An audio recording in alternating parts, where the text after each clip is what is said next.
Kereta cepat Jakarta-Bandung ini merupakan kereta cepat pertama di Indonesia dan juga pertama di Asia Tenggara. Dengan kecepatan 350 km per jam. Dan kereta cepat ini kita namakan WUS. W-H-O-O-S-H. Dibaca WUS. WUS bukan salah satu pembahasan malam ini. Tapi beberapa waktu yang lalu juga sudah dibicarakan untuk diminta mencari skema ya. Skema supaya beban keuangan itu bisa dicarikan jalan keluar gitu. Karena faktanya kan juga bus kemudian juga menjadi salah satu moda transportasi yang sekarang sangat membantu aktivitas seluruh masyarakat, mobilitas dari Jakarta maupun ke Bandung dan seterusnya. Dan justru kita pengen sebenarnya kan itu berkembang ya, tidak hanya ke Jakarta dan sampai ke Bandung, mungkin juga kita sedang berpikir untuk sampai ke Jakarta, ke Surabaya. Kereta cepat Indonesia memiliki masalah hutang yang sangat serius, bahkan disebut-sebut sebagai bom waktu. Mengapa? Besarnya biaya investasi di awal pembangunannya adalah penyebabnya. Tidak seperti Jepang atau Cina, kereta cepat Indonesia dibeli dari dana pinjaman. Dan sampai sekarang pun belum ada alasan kuat dari pemerintah mengapa kereta cepat harus cepat-cepat dibangun. Buktinya, hari ini mereka ribut soal hutang dan kerepotan untuk membayarnya. Seharusnya setelah selesai dibangun, pemerintah sudah punya rencana untuk pelunasan hutang kereta cepat. Tapi, apakah rencana itu gagal atau memang sedari awal tidak pernah direncanakan? Proyek kereta cepat Jakarta-Bandung sebenarnya sudah digagas sejak era Presiden Susilo Bambang Yudhoyono pada tahun 2011. Studi kelayakan kereta ini sempat dikerjakan pemerintah Indonesia dengan Badan Kerjasama Internasional Jepang atau JICA dengan pertimbangan 2 rute. Ekspektasi pendanaan di rute Jakarta-Surabaya sempat mencapai 100 triliun. Sementara perkiraan nilai awal proyek di Jakarta-Bandung sepanjang 150 km sebesar 67 triliun. Pada 16 Oktober 2015, Konsorsium Badan Usaha Milik Negara atau BUMN membentuk PT Pilar Sinergi BUMN Indonesia atau PSBI dan Konsorsium Perusahaan Perkeretaapian Tiongkok melalui Beijing Yawan HSR membentuk sebuah perusahaan patungan yang dinamai PT Kereta Cepat Indonesia Cina atau KCIC. WUS atau kereta cepat ditetapkan sebagai salah satu proyek strategis nasional dalam Peraturan Presiden atau Perpres nomor 3 tahun 2016. Dalam pengembangannya, KCIC beroperasi tanpa bantuan keuangan dari anggaran pendapatan dan belanja negara maupun jaminan pemerintah Indonesia. Pembangunan proyek kereta cepat WUS diperoleh dari dana pinjaman China Development Bank sebesar 75%, sedangkan 25% sisanya merupakan setoran modal pemegang saham, yaitu gabungan dari PT Pilar Sinergi BUMN Indonesia atau PSBI sebesar 60%, dan Beijing Yawan HSR sebesar 40%. Nama WUS dipilih setelah melalui sayembara desain identitas yang dilakukan oleh tim penilai yang diketuai oleh Triawan Munaf. Nama WUS muncul dari percakapan antara Presiden Jokowi, Menteri BUMN, dan Menteri Perhubungan saat mereka menjajal kereta cepat dan sering mengucapkan kata WUS.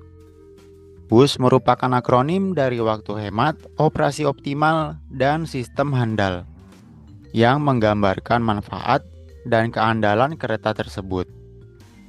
WUS juga merupakan onomatop atau kata tiruan bunyi yang menggambarkan suara kereta yang melaju dengan sangat cepat.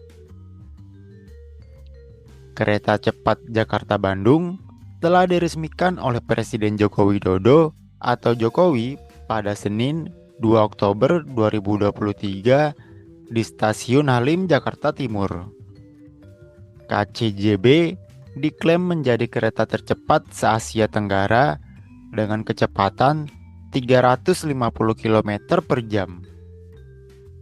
Peresmian tersebut dilakukan usai proyek yang dikerjakan PT Kereta Cepat Indonesia Cina telah mengantongi izin operasi dan menjadi bagian dari PT KAI.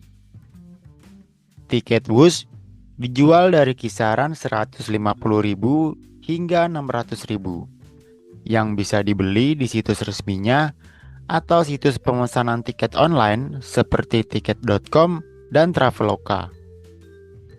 Menurut data dari KCIC, penumpang WUS naik 10% dibandingkan periode sebelumnya. Udah punya manajemen sendiri, udah punya dividen sendiri yang rata-rata setahun bisa 80 triliun atau lebih. Harusnya mereka manage dari situ, jangan ke kita lagi. Karena kan kalau enggak ya semuanya ke kita lagi, termasuk dividennya. Jadi ini kan mau dipisahin swasta sama government. Ya jangan kalau enak swasta, kalau nggak enak government. Saya pikir begitu ya. Menteri Keuangan Purbaya Yudi Sadewa tak ingin kalau anggaran pendapatan dan belanja negara atau APBN dipakai untuk membayar utang kereta cepat Jakarta-Bandung alias WUS. Proyek kereta cepat Jakarta-Bandung diketahui memiliki beban utang mencapai sekitar 116 triliun atau 7,2 miliar US dollar. Dari total hutang yang 7,2 miliar US dollar itu, 75% diantaranya didapat dari pinjaman China Development Bank.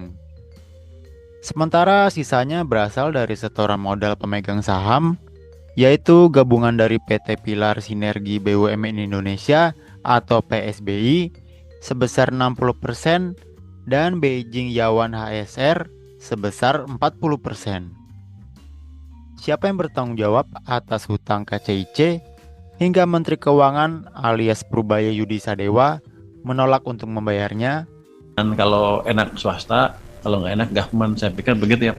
Proyek yang dijalankan PT Kereta Cepat Indonesia Cina atau KCIC kini berada di bawah pengelolaan Badan Pengelola Investasi Daya Anagata Nusantara atau BPI Danantara. Adakah solusi untuk membayar hutang WUS? Menurut Chief Operating Officer Danantara, Doni Oskaria, ada dua opsi untuk membayar hutang WUS, yaitu menambah penyertaan modal atau equity, atau menyerahkan infrastruktur kepada pemerintah. Menurut pemerintah, proyek KCIC telah memberi dampak ekonomi yang signifikan. Waktu tempuh menjadi lebih singkat, mobilitas masyarakat meningkat, dan jumlah penumpang kini mencapai 30.000 orang per hari. Tapi mampukah WUS bertahan hingga pelunasan hutang ke investor selesai? Sampai saat ini KAI masih berupaya semaksimal mungkin untuk melunasi hutang WUS. Semoga saja hutang ini cepat terselesaikan dan WUS dapat dinikmati oleh rakyat Indonesia dengan tenang.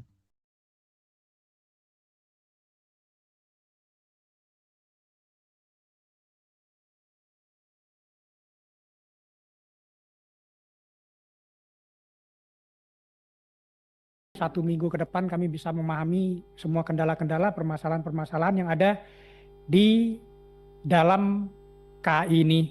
2025 itu bisa beban keuangan dan dari kerugian KCIC itu bisa mencapai 4 triliun lebih. Begitu atau mau dengan cara apa? Kalau dari saya sendiri ambil alih Pak Andre. Mudah-mudahan Pak Prabowo bisa terakhir.